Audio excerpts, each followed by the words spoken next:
I ছেলে, আমাকে এক কাপ কফি এনে দাও। ম্যাডাম আমরা শেষ করে 10 মিনিটের মধ্যে আপনার কফি দিতেছি। আমার এখন লাগবে, মানে এখন লাগবে। যাও নিয়ে আসো। আচ্ছা ঠিক আছে, এই যে ম্যাডাম আপনার কফি। বলতে না বলতেই সাথে সাথে কফি নিয়ে হাজির হয়ে গেলে। হ্যাঁ ম্যাডাম, সবকিছু তো রেডি আছিল, পানিও গরম ছিল, এই জন্য তাড়াতাড়ি নিয়ে আসতে পারলাম। কি করছো দাদা? এই তো ভাবি, শুনলাম তোমাদের নতুন কাজের ছেলেটা নাকি খুব ভালো রান্না করে, তাই একটু কফি খেয়ে দিচ্ছিলাম। তুমি খাবি নাকি এক কাপ? খাওয়া যেতেই পারে। না না ভাবি, এই কফিতে তো ম্যাডাম মুখ দিছে, আপনার জন্য আমি আরেকটা নিয়ে আসতেছি। এই যে আপনার কফি। দারুণ হয়েছে। দাঁড়া, খাচ্ছ না যে? ম্যাডাম কফিটা মজা হয়েছে না? আচ্ছা ঠিক আছে, আপনারা মজা করে কফিটা খান, আমি কামটা শেষ করি।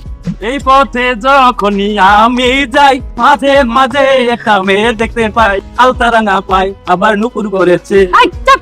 আমার রাস্তা ছাড়বে নাকি দুই টাকা দুটো থাপ্পড় দিয়ে দাঁত ফলাই দিব? তারপর দেবা দাও, তোমার স্পর্শটা পাই, একটু পরিচিত হই, ব্যাপারটা ধরি। তুই কে? আমি সজল। তোরা তো তাকে কাজের ছেলে মনে হচ্ছে, উনি তোর কি হয়? উনি হইতেছে আমার ম্যাডাম, আর তার উপরে উনি আমার ক্রাশ। ক্রাশের লোকে যদি কেউ উল্টাপাল্টা কিছু করে তাহলে কিন্তু মাথা ঠিক থাকবো না, বুঝলেন এই ব্যাপারটা?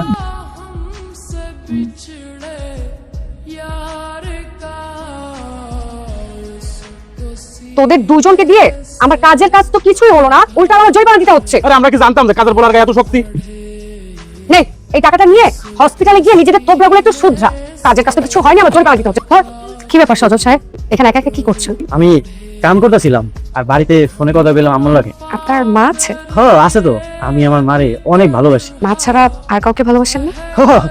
দাসী তো আরেকজন আছে, কিন্তু ওনারে ভালোবাসার যোগ্যতা আমার। তাহলে নিজের জীবন বাজি রেখে তাকে কেন বাঁচালেন? এটা আপনি কি কইতাছেন? ভালোবাসার মানুষ বিপদে পড়লে আরে রেখে কি পালানো যায়? পালাতে চাইলেও আমি তোকে পালাতে দিব না। আমি কোনো স্বপ্ন দেখতেছি না তো। এটা স্বপ্ন? স্বপ্নে কথা এত স্পষ্ট শোনা যায়?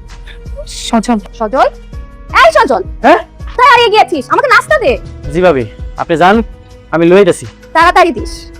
আমি কিন্তু সব বুঝা ফেলাইছি, বড় লোকের মায়া রে প্রেমের ফাঁদে ফালাইয়া সবকিছু নিয়ে পালানো দাম না, তাই না? কিন্তু এই বৌদি বাইসা থাকতে তোর এই স্বপ্ন জীবনে পূরণ হইব না। তোর যা ইচ্ছা তুই মনে কর।